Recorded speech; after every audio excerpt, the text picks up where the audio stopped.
श्री स्वामी समर्थ. सगळ्यांना good morning. आज आमचा भद्रावतीमधला दुसरा दिवस.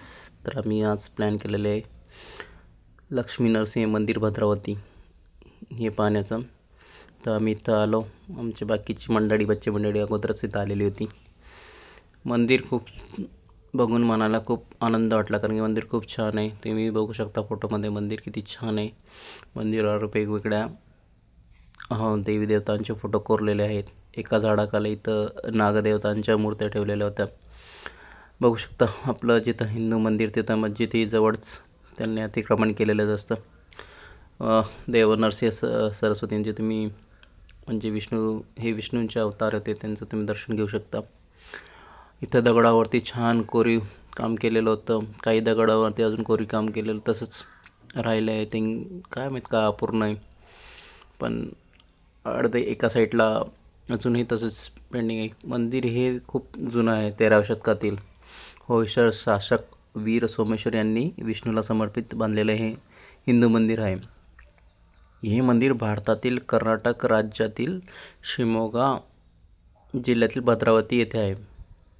हे मंदिर पूर्वेला उघडते आणि त्यात 3 गर्भगृह आहेत. प्रत्येकी एक वेणुगोपाल, लक्ष्मी नरसिंह आणि विष्णू पुरुषोत्तम यांना समर्पित आहे. हे त्यांच्या वेसर वास्तुकलेसाठी प्रसिद्ध आहे, ज्यामध्ये वैष्णव धर्माच्या आख्यायिका आणि देवता तसेच शैव धर्मशक्ती आणि वैदिक दैवतांच्या कलाकृतींचे समावेश आहे.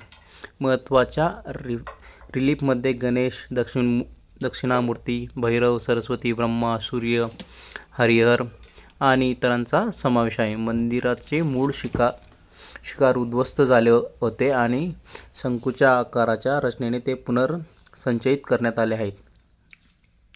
तर हे मंदिर खूप छान आहे. मंदिराचा इतिहासही खूप जुना आहे आणि तुम्ही बघू शकता की इथं नागदेवतांचीही एक झाडाखाली मूर्त्या आहेत. मंदिर परिसर खूप मोठा असल्याने मंदिर खूप छान आहे आणि खूप जुनं आहे. आम्ही ते छान फोटोशूट केले. तसं तर मंदिरात फोटोशूट करायला नाही पाहिजे, पण आम्ही एक आठवण म्हणून फोटो काढले काही, आणि बच्चे पाटणींचेही थोडे फोटो केले आणि मग आम्ही तिथून निघालो आमच्या घरी परत. तर तुम्ही कधी गेले तर या मंदिराला अवश्य भेट द्या.